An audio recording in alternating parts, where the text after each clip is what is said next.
नमस्कार दोस्तों, आप देख रहे हैं एक भारत और आपके साथ मैं हूं राम बाबू गौतम। बहुजन समाज पार्टी ने आजमगढ़ में अपने प्रत्याशी को बदल दिया है। इसके कई सारे मायने निकालने जा रहे हैं। आजमगढ़ वैसे तो हमेशा सियासी सुर्खियों में रहता है।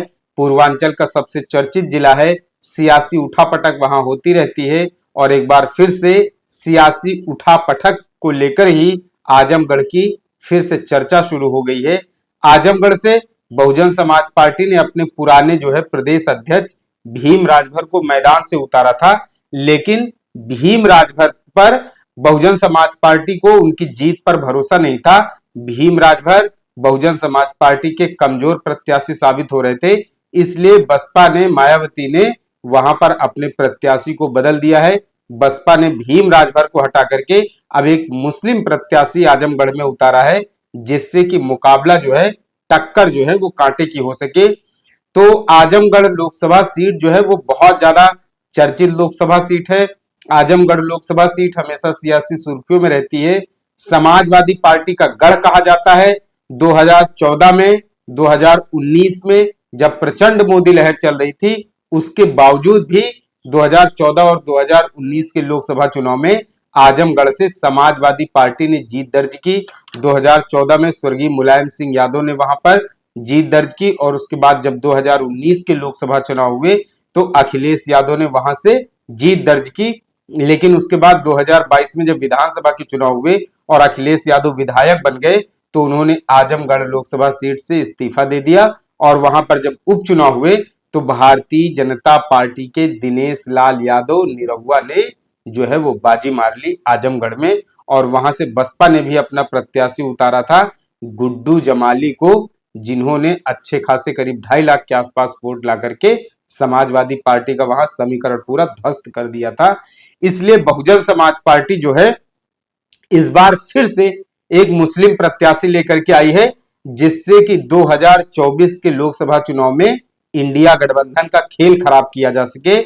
मायावती ने जिस तरीके से वहां पर गोटी बिछाई है, जिस तरीके से समीकरण बिछाए हैं, उससे ऐसा लग रहा है कि इंडिया गठबंधन को आजमगढ़ में काफी ज्यादा समाजवादी पार्टी को नुकसान उठाना पड़ सकता है। लेकिन इस बार जो मुस्लिम मतदाता है, मुस्लिम वोटर हैं, वो जो है वो मुस्लिम मतदाता बट नहीं रहे हैं। मुस्लिम वोट एक तरफा जा रहा है और मुस्लिम वोट लगभग लगभग हर सीट पर इंडिया गठबंधन के लिए वोट कर रहा है। इंडिया गठबंधन के लिए मुस्लिम मतदाता खुल करके बोल रहे हैं। बहुजन समाज पार्टी ने मुस्लिम मतदाता उतार करके खेल खराब करने की कोशिश जरूर की है कि शायद जो है मुकाबला त्रिकोणीय हो जाए, उसमें बसपा बाजी मार ले जाए।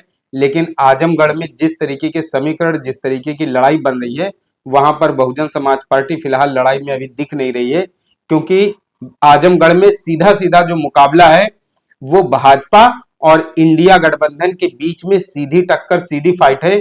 लेकिन बहुजन समाज पार्टी ने वहां पर मुस्लिम प्रत्याशी देकर के कहीं न कहीं जो है वो जगह बनाने की कोशिश की है। आजमगढ़ लोकसभा सीट से जिनको प्रत्याशी बनाया गया है उनका नाम है शबीहा अंसारी। 32 साल की हैं शबीहा अंसारी। अभी तक इन्होंने कोई चुनाव नहीं लड़ा है। 2018 से 2022 तक कांग्रेस के अल्पसंख्यक प्रकोष्ठ में प्रदेश महासचिव रही हैं।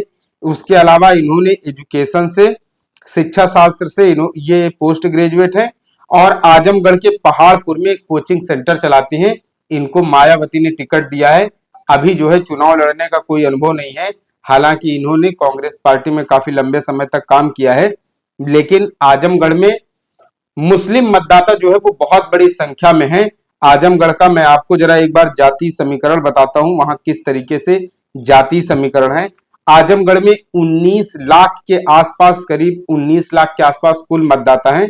उनमें से 4 लाख के आसपास करीब यादव मतदाता हैं और 3 लाख के आसपास जो है वो करीब ओबीसी, वो 3 लाख के आसपास करीब मुस्लिम मतदाता हैं और 3 लाख के आसपास ही करीब दलित मतदाता हैं।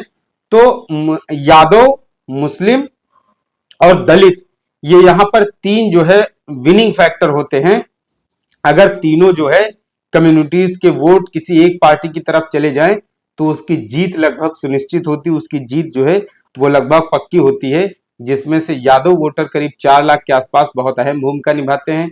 उसके बाद दलित और मुस्लिम वोटर भी 3-3 लाख हैं। इसलिए यादव वोटर, दलित वोटर, मुस्लिम वोटर मिल करके जिस तरफ उनका रुझान होता है, जिस तरफ जो है उनका झुकाव होता है, उसकी जीत पक्की मानी जाती है।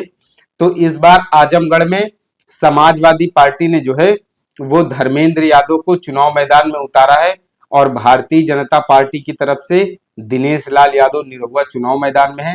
मतलब दो यादवों के बीच में फाइट, कड़ी टक्कर चल रही थी और अब जो है मायावती ने वहां पर एक मुस्लिम प्रत्याशी उतार दिया है। तो सोचिए, दो ओबीसी अभी तक वोटर थे, दो ओबीसी कैंडिडेट थे, एक भाजपा की तरफ से यादव, एक सपा की तरफ से यादव। अब उसके बीच में मुस्लिम कैंडिडेट आने से आप सोचिए किस तरीके के समीकरण बदलेंगे। मुस्लिम वोटों का बिखराव करने के लिए, मुस्लिम मतदाताओं को अपने पाले में लाने के लिए बहुजन समाज पार्टी ने एक बहुत बड़ी स्ट्रेटजी, बहुत बड़ी रणनीति, बहुत बड़ी चाल चली है। अब देखना है कि ये जो चाल चली गई है, इसमें बहुजन समाज पार्टी कितना कामयाब होती है। बहुजन समाज पार्टी आजमगढ़ में वोट काटने वाली पार्टी साबित होती है, या फिर बहुजन समाज पार्टी आजमगढ़ में जीत करके जो है वो अपनी रणनीति साबित करती है। बहुत सारी ऐसी चीजें हैं जो अभी 4 जून को पता चलेंगी। लेकिन जिस तरीके से मायावती ने आजमगढ़ में वहां पर मुस्लिम प्रत्याशी उतारा है, उस तरीके से इंडिया गठबंधन में जो है वो खलबली मच गई है। इंडिया गठबंधन में कई तरह की अब चर्चाएं शुरू हो गई हैं, क्योंकि अभी तक वहां पर जिस तरीके की लड़ाई चल रही थी, भाजपा से दिनेश लाल यादव और सपा से धर्मेंद्र यादव थे और बहुजन समाज पार्टी ने भीम राजभर को उतारा था। अभी वहां पर इंडिया गठबंधन और भाजपा के बीच में नेक टू नेक सीधा मुकाबला फाइट थी और वहां पर बसपा अभी जो है वो बहुत कमजोर स्थिति में थी। लेकिन शबीहा अंसारी इनका नाम है, शबीहा अंसारी को मुस्लिम प्रत्याशी देकर के आजमगढ़ में मायावती ने कहीं न कहीं जो है मुकाबले को त्रिकोणीय बनाने की कोशिश की है। जो वहां पर सियासी फाइट है उसको त्रिकोणीय बनाने की कोशिश की गई है। लेकिन अब देखना है कि इस लड़ाई में जीत किसकी होती है, आजमगढ़ में विजेता कौन साबित होता है। 2014 और 2019 वाला इतिहास समाजवादी पार्टी दोहराएगी या फिर भारतीय जनता पार्टी उपचुनाव वाला इतिहास दोहराएगी, या फिर मायावती ने प्रत्याशी बदल करके जो चाल चलने की कोशिश की है वो चाल कामयाब होगी। बहुत सारी ऐसी चीजें हैं, बहुत सारे ऐसे समीकरण निकल करके आ रहे हैं। लेकिन जिस तरीके से बहुजन समाज पार्टी ने पश्चिमी उत्तर प्रदेश में बहुत सारी ऐसी सीटें हैं जहां पर मुस्लिम प्रत्याशी उतार करके, मुस्लिम कैंडिडेट उतार करके इंडिया गठबंधन के सामने चुनौती पेश करने की कोशिश की है।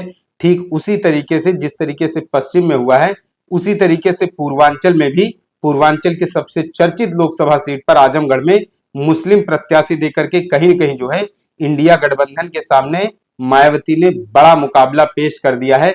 अब देखना है 4 जून को जब नतीजे आएंगे, 4 जून को जब रिजल्ट आएगा लोकसभा चुनाव का, तो उसमें देखना होगा कि आजमगढ़ की जो जनता है वो मायावती के मुस्लिम प्रत्याशी को पसंद करती है, या फिर भारतीय जनता पार्टी की दिनेश लाल यादव निरहुआ की जो जीत है वो रिपीट होती है, या फिर समाजवादी पार्टी इंडिया गठबंधन 2014 और 2019 वाला इतिहास वहां पर दोहराता है। आपको ये विश्लेषण कैसा लगा? आपकी राय बहुत ज्यादा जरूरी है। आपसे अपील है, एक भारत को शेयर और सब्सक्राइब करते रहें। धन्यवाद।